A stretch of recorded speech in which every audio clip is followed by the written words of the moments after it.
20. novembra 1938. godine rodio se Tomislav Zdravković, što je zabeleženo u knjizi rođenih Aleksinačke crkve Sveti Nikola.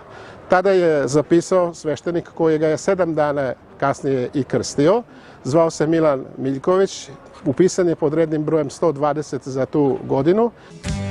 Bledi dani mog detinjstva, ko jesenja kiša na putu, cigane što prati.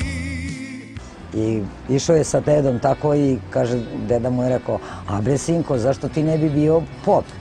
A on kaže, dedo, ja bi možda voleo da pevam, ali ne mrtvima, nego živim ljudima. Znači, to je bilo još od malena.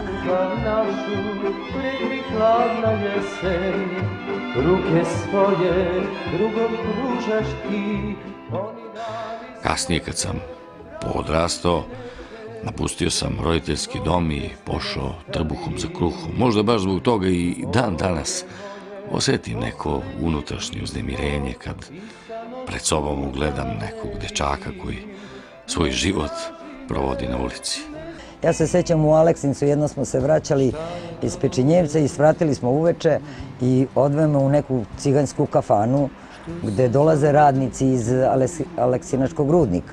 I on je tu veče sačekao drugu smenu da se vrati i onda je sa njima ostao celu noć do ujutru. Čekaj me,